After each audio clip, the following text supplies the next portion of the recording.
And out of their West Indian island comes a tale of terror and voodoo, of witchcraft and zombies. And a farmer with the longest shotgun you've ever seen plays the villain. This is Schlock Your Socks Off. Cool.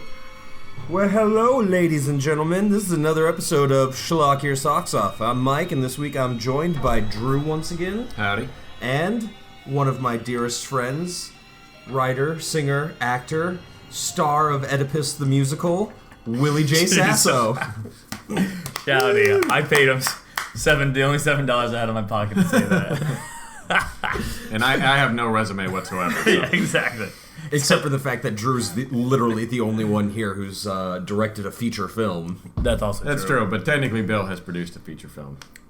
Yeah. That's also he's riding on my coattails. He just had your cast, blow him to get their parts. That's really Will's biggest contribution to that film. Also, my forte is getting a lot of blowjobs back to back to back. So yes. All right, we've already derailed this podcast, so I guess let's try and get it on track. Okay, all right. So this week, thanks to the words of encouragement from both Bill and Drew, I decided that the movie we were going to watch this week is 2004's The Hollow. Wah, wah, wah.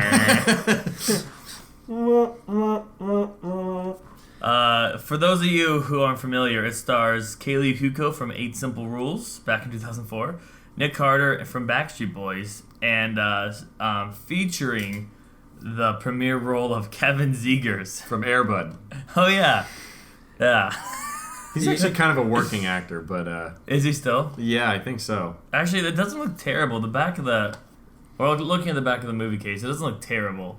No. Not terrible. Like, that is a cool shot. Except for both Kaylee Cuoco and Nick Carter look extremely backlit just by the way you see light flowing through their blonde hair. Yeah, they pulled screenshots right from the film. Yeah. Well, no promotional stills for this film. Should we start with the cover? The cover, The Hollow, if you can't put it together, it's about Sleepy Hollow in the future. It's a modern-day remake/sequel of The Legend of Sleepy Hollow. I think this might have been the world's first soft reboot, gents. Wow. Yeah, well. I can take that to its grave. Dun, dun, dun. And it takes place in Sleepy Hollow. I will say this, though. The Headless Horseman on the cover is holding his head, and it's, away from his body. In the movie, his head is placed right between his shoulders the whole movie. That never makes any... That doesn't make a lot of sense. He's not headless in the movie. No. He's the pumpkin-headed horseman. He's just the horseman. The horseman's coming! Not only that, it's a huge head. Yeah, it's ridiculously big even by a pumpkin standard. So whoever was playing the horseman must have had a huge head they had to cover. And one thing I've always wondered is, well... He's from Sleepy Hollow. He lived there. How did that pumpkin grow a jawline? I don't know. Yeah, that's a great... The Headless Horseman That looks more like a giant strawberry than it does... A giant moldy pumpkin. strawberry. Yeah. It's not... The shape of it. That's not very pumpkin-esque. No. Pumpkins are rotund. So yeah, should we give him a synopsis of it? Yeah, let's go ahead. So the story follows a young Ian Cranston and his wacky misadventures when he finds out that he's a descendant of the Ichabod Crane of Sleepy Hollow lore. Cranston? Crane? No, I haven't seen this movie since... they stretched it in the movie, too. It was stretched. No, I haven't seen this movie since October, and I just rewatched some clips of it right now. And the teacher shows up. The old man shows up at kid's school, and the way he describes it, it's like his name was Crane, and then his descendant changed his name to Crane to Cranston, meaning Crane's son, and then he changed it to Cranston. And it's like, are you listening to yourself right now? He did it to hide you from the horseman, teacher. Meaning Crane's. I don't think no idiot. If I left to a different country, I wouldn't change my name to Sasso Son, so someone would put the pieces together later. Fuck yourself. The funniest part of that is the script soup is sitting behind the camera as they're rolling that, like, Jesus Christ. Either that or... That work for everyone? Not really. No. We're good. Okay, we're moving on. But the writer was like, here it goes. Crane's son. Get it? And that's only for the scholar. We should note that the drunken hobo you speak of is played by the hilariously bored Stacy Keach. While I haven't seen any of his other work, this man has like 200 acting credits on IMDb. You've seen American History X. Oh yeah, that. But I couldn't point him out in that movie without looking it up. Honestly, I've never seen him before, but he looks familiar, and that's because he's doing an impersonation of the actor who plays Mr. Gibbs in Pirates of the Caribbean. Oh, insanely! I swear to God, you close your eyes, you're like, that is Mr. Gibbs from Pirates of the Caribbean. It's dead on with the R, with the pirate. If he was calling him captain instead of teacher, it would have made more sense. But he did, and then the director was like, "Listen, Stacy, please, you can do everything else. Just please call him teacher." I think Yo ho ho. I think the director came on 4 days late. Yeah, 4 days into the shooting. And I think he was scared of What? Stacy. He was probably like, "Hey guys, Stacy's doing a pirate thing. I don't really. Should I say something? No, I don't know. Just for the love of God, do not. Okay. Okay. This movie really does come off like a student film, especially when you watch the credits and see how many of the director's brothers were involved in various aspects of production. Really? Well, I was gonna say maybe we should start there with the best part of the movie, which is the opening credits. Yeah, which look extremely professional. They're professional, and you got the soundtrack there. It's actually what got me to watch it when I was like in 7th grade, because they came across. I'm like, "Ooh, this looks scary." It sets up. It's all downhill from there. It's not a complete travesty. Even the some parts I was watching, it's really stupid and the acting's terrible. But like, it has some Halloween-esque a feeling to it. Yeah. See, that's one of the reasons why I thoroughly enjoyed this movie so much. Is it's schlock in the best form. It's that kind of schlock that's so bad, and you pointed this out. But you can tell these people thought they were making a good movie. Yeah. Which makes it worse. And they were actually trying to make a good movie. Yeah. Well, I will say this about The Hollow. It's got a story. It's got 3 acts. And it's got a clear And protagonist. it's got some decent performers in it. It's not the worst. I love it for my own reasons, but It's so it's not bad. Three-Headed Shark Attack bad. Oh, Three-Headed God. Shark Attack bad. They set up you didn't see it, but basically No, they set I up can this imagine woman that. like she's got this big intro, only to get killed like 2 minutes later. And Yeah, then there's you no think clear she's gonna cut be the protagonist. But the 2 people who survive at the end, you're like, why the fuck did they survive? There was no setup to them. And the whole movie of that movie, which we did on another podcast of yours, is literally just setting up to have this 3-headed shark attack kill and eat people. And you're like, is this shark ever going to get full? Because it's killed over like 200 people. See, That movie doesn't work at all for me, and that's hard for me to watch. This is bearable in the sense that it's got like a cohesive narrative. You know what? As One of the things about The Hollow that really caught my attention as being cool throughout the whole film. Kayla Kuko. Well, her character, it's very interesting to me, even in a bad little movie like this, is they kind of subvert the whole concept of nerd has a crush on the girl, because she's actively chasing the nerd through the entire movie and basically telling Nick Carter, the jock, to go fuck himself the whole film. I think that's a nerdy And writer she's projecting his And the hot insecurities. cheerleader wants to fuck the nerd. Yeah, just like real life. And fuck She's you. pursuing him. Fuck you, Brent. His name's not Brent. I mean, Nick Carter. Who's Brent? My brother. But I thought that was an interesting take on it, because you never see it. I mean, granted, That's it's true. super unrealistic, but I Well, was like, good for you. It doesn't help for that you. Nick Carter is the douchiest douchebag Yeah. ever. And he's What's really up? fat in this movie. He's not in good shape. choose that Zac Efron guy over me? He's like a bad guy. fat-ass me? He's like the bad guy from a 1950s James Dean film. Even that would be Yeah, cheesy. dude. You're not. You don't actually have that much going for you. Should we mention that the Other main than character, there's only 15 people at that school. but the actor looks like a mix between Zac Efron, who did I say was Dave Franco. Dave Franco, Oh, yeah. and there was a third guy in that mix. Well, he's got like Dave Franco, Zac Efron, and he's an up and coming 12-year-old actor because he's got a Tom high-pitched Holland. voice. Yeah, Tom Holland. Dude. Oh, But Tom even- Holland is has too a- cool for his own. Yeah. I had a really good comparison, but I can't even remember it now. James so. Franco's right. I kind of see there's someone else in there. He looks a lot like Zac Efron. And I see the James Franco. Yeah. He looks Yeah, like I No, Zac Dave Efron. Franco. He looks more Dave like Franco. Dave Dave Franco. Franco. He Exactly. looks like Zac Efron in High School Musical because he's got the hair and the eyes. Well, that was Yeah. literally around that time. I think this is before High School Musical. You know, up here the whole time. Why do you keep telling me this stuff?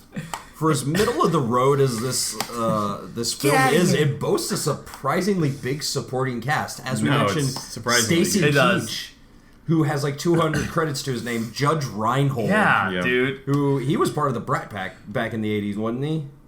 Oh, I think. Was he? Well, he was in I haven't seen those movies. I haven't seen those old movies, but you're right. Well, he don't was forget in- Nicholas Turturro. Yeah, Or- Nicholas Turturro's in this Turturro, movie. yeah.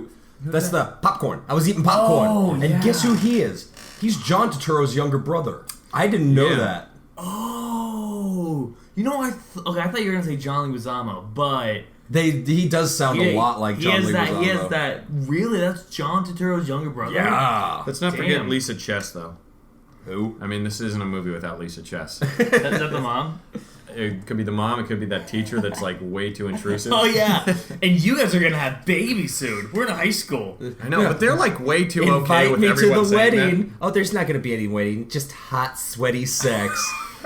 He's gonna fuck me like a pig. Do you know if we'd said that in high school, it'd be like, okay, detention for a week. And in this potentially movie, she expelled. just giggles and walks off like, I love She you should guys have been like, fornicating. you know what? I'm gonna get like millions of dollars here in the next couple years, so fuck that. This guy can keep doing his Hallmark movies and Oxygen Channel. My career's gonna blow up. You're right in the sense where this movie plays itself like a real movie, like the Three-Headed Shark Attack movies. I think they know it's schlock. I think they thought they were doing like a Halloween movie. And No, I think I that's think so. worse, and that makes it 10 times worse. But like, there's a Lifetime movie with Kristen Wiig and Will Ferrell, and they play it straight, but there's like a wink behind it. But it is so funny because. Right? Yeah. Have yeah, you I ever seen remember that? Like I remember every the Deadly trailer trailer. the whole Adoption or time. something? Yes. But it's like Oh, that's but so but brilliant. they commit to it like this, but they're kind of kidding, and it makes this even funnier. Oh, that's great. So yeah, this movie basically follows Ian as he tries to defeat the Headless Horseman Yeah, with the aid of Klaus Van Ripper, the town graveyard maintenance man, and former pirate. And he's a total drunk. and not drunk. He's not drunk. He makes that very clear throughout the entire movie. But is not he drinking drunk. a flask? Captain. Hey, you know what's funny when he shows up at the kid's high school Ian's high school? No. He shows up and I'm just watching it right now and I'm like, that can't be okay. Yeah, that guy cannot be there. Dude, yeah, you can't be here. And he's like, look, I drew a map of your family, but it's like hand drawn on a Sharpie. I'm like, By that a doesn't mean 4-year-old. fucking anything. You drew that. That's on evidence. Yeah, you drew that on a weekend bender, dude. Yeah. There's Jesus. nothing professional behind it. As he shows up to the school with no lights on. Cranston, Crane's son, Crane's dude. You lost me. So, as you can imagine, this whole movie culminates into a battle with the Headless Horseman on Halloween night. Mm-hmm. The body count is epic. I think 5 whole people die in And this you movie. only see one person die. Everyone else, it's off-screen shit. Which normally I wouldn't complain about, but in a movie this low tech, you're kind of like, man, I wish I could have saw somebody die. Well, and when you see Tim Burton's Sleepy Hollow and everyone gets their fucking head chopped off and you see all of it, Yeah, and you see like heads rolling across you get the a little floor spoiled. for 10 minutes at a time. But in his defense, that was the real movie, and this that is, was, yeah. and this is a glorified. I student mean, film. that movie was a movie enough to have Johnny Depp in it. Yeah, Yeah. Back when Johnny Depp Christina Ricci. wasn't doing impersonations of Johnny Depp characters. Now, to this movie's credit, we should mention that this is a film with several name brand talent on a budget of less than $1 million. It was made with an estimated budget of $900,000, and it really shows through in this movie. Like Drew said, any scene that's in the high school, the lights aren't on. Yeah, there's like this weird like afternoon, evening time lighting.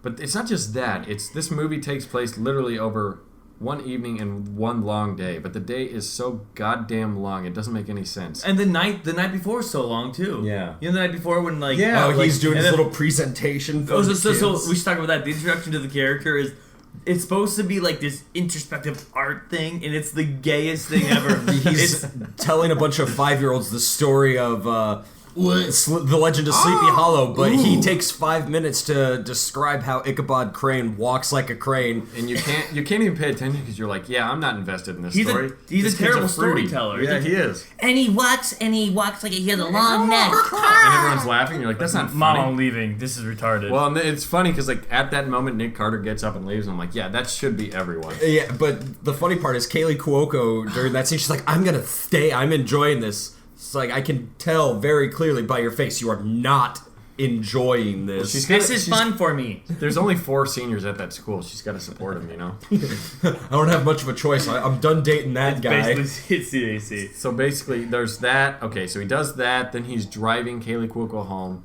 Gets stopped That's by right. the grave teacher or the grave guy. He gives him this Who whole is a small exposition town? Yet they met for backstory. the first time, right? Yeah. Yeah, there's like a total of 15 people in the whole town of Sleepy Hollow, apparently. Yeah. But then, like, the next day, it's even worse because he's at the school. He talks with Kaylee Cuoco. Nick Carter bullies him, says, "Give me your fucking homework, pussy boy."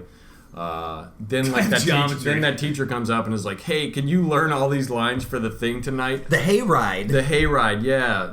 Or my guy dropped out. She says, "Oh, you guys are a cute couple. You 'Cause he had a was great-looking baby." Yeah, that one. He dropped out. So can you learn all these lines? Then he's at his locker. Then the graveyard guy comes up and says, "Here, you need to read this book on the history." Listen there, teacher. Then it shows him in the library reading this huge-ass fucking book on the history. Like This a is the pep 12,000 rally. page tome. Then it's after school. Chapter and 75. Then he has fencing. Fencing somewhere fits in there. And yeah, you're And right. we missed football practice that's for some reason going on in the middle of the day. Which his dad coaches. And Judge Reinhold's best line in the whole film: "You're being an idiot." You're being an idiot, Ian. Yeah. But it has like this like Remember the Titans kind of locker moment, but it's with a white coach and like 4 other students Who in the don't locker have? room. Yeah, there's no budget to the football team. They're all playing in shorts. Only half of them are pads. Yeah, no, You some go of them out don't there have and helmets. You make an impression. There's literally not enough Give for him a team to go out. I think there's like 9 people.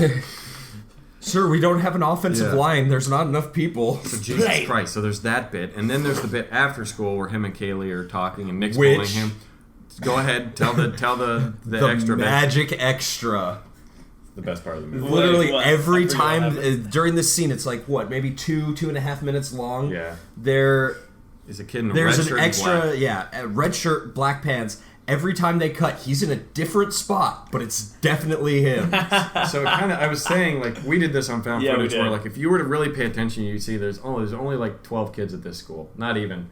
Because there's No, like they one rotating black batch kid. of 3. Yeah, exactly. Wearing different jackets. Wearing different Like, jackets and stuff. But at least we did that. Don't get me wrong, it's still terrible. But they have the kid who's in this bright red shirt and black pants. Like Mike said, he's walking in a shot, and then he's behind Kaylee Cuoco on the next shot. Then he's Yeah, behind leaning Kevin up against a Zegers. tree. Then he's behind Nick. And you're like, someone should tell that kid to stay the fuck put. Then he's doing push-ups, making eye contact with the camera. Doing pull-ups from the 75, tree branch. 78. Oh yeah. Hey, Bob. What? Yeah, no, it's just, it was a little quiet, and then of course there's the whole hayride, and then the fight, and it's all over one day, and you're just like, Jesus, is there enough hours in the day for all this? Because they're covering a lot of ground. They're Well, going all over the fucking town during this. And It's funny the night before, when he's like driving Kaylee to go home, and then all of a sudden he's by the teacher, Ian's by this gate, and then Nick Carter comes on a horse, throwing like in a giant with a horse and in a headless horseman costume, throwing a pumpkin at him, and you're like, where did he get the time to put that outfit on? That's right. Oh fuck, I forgot about that. It's like yeah. that's when he's scared. And did and he he, like steal that horse or something? I don't know. I'm like, dude, it's like 11 o'clock at night. What the fuck are you doing, you Again, weirdo? there's only 15 people in the town, so like, what can he do? Also, but that's a serial Just killer fuck with sign. me. Yeah, he's riding with around in a black coat and a horse late at night throwing pumpkins at people. Yeah, Jesus. And during the hayride scene, we get probably the worst part of this whole movie, and that's the crabby old lady that seems like it's a setup for yeah. something later in the film, yeah. and there's no payoff whatsoever. She's just No, kind of Jesus there. Christ.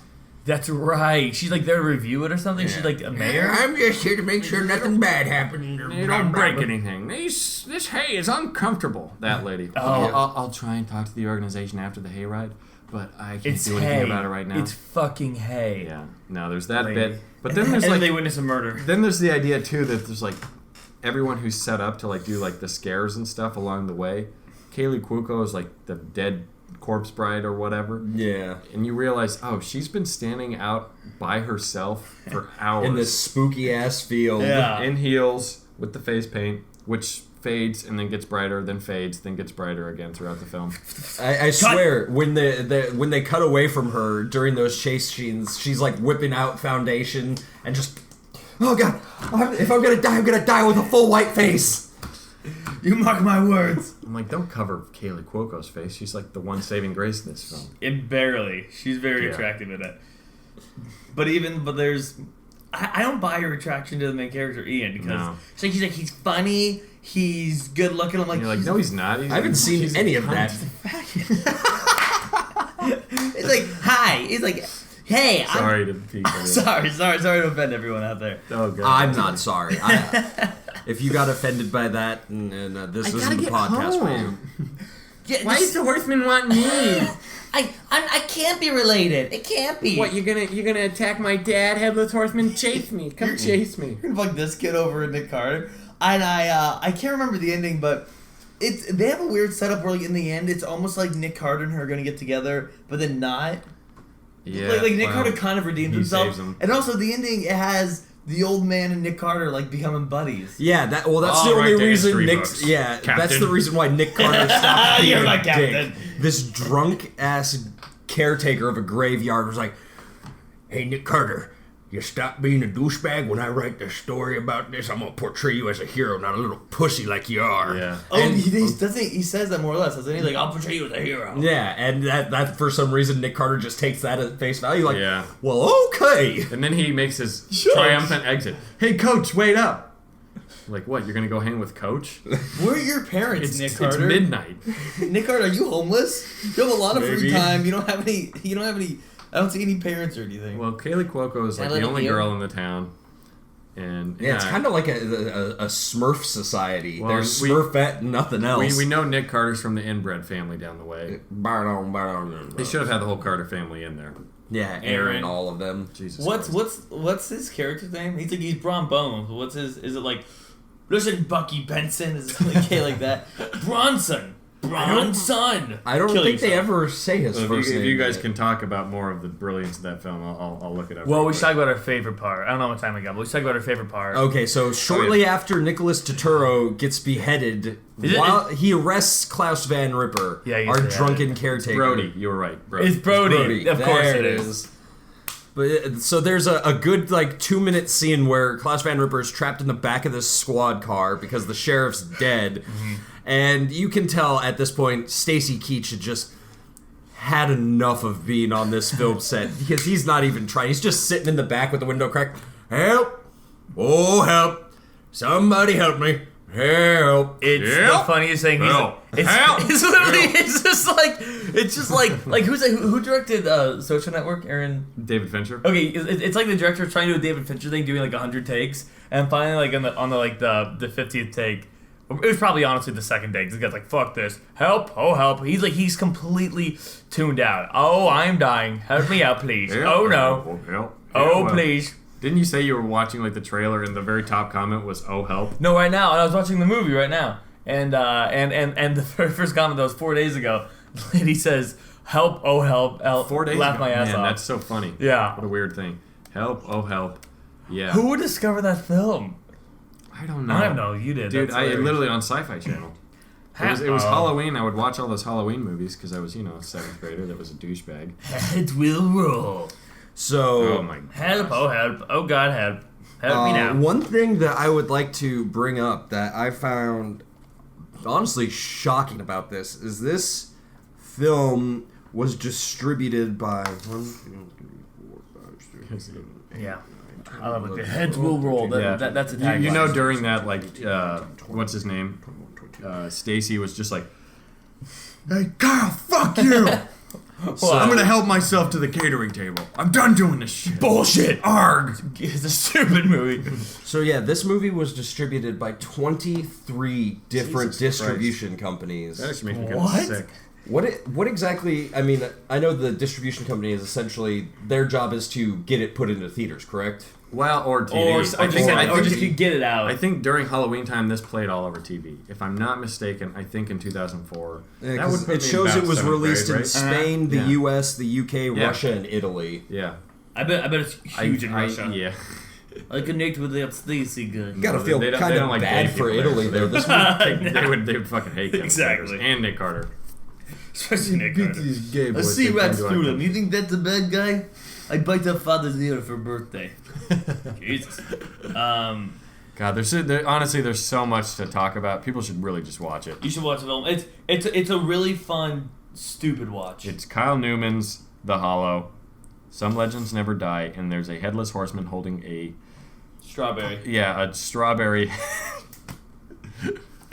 Yeah, I don't know. Anything that you wanted to touch on, Mike? No, I feel like anything else we go into is just going to be spoilers for the terrible ending. Yeah. That's true. There is a nice little plant payoff if you're paying attention. Sort of. Pay attention in the fencing scene. You might miss it. Yeah, I know. They set up like that's one. More, yeah, go ahead. No, I just like that. Like Judge Reinhold, he's the main character's dad, but he also teaches football. You know, like it's fucking. You don't teach football. You coach football. I think he's directing the football. He teaches football. He's not coaching anybody. We're gonna get out there and use our hard heads. He's directing like nails. He's directing the matinee at the football game.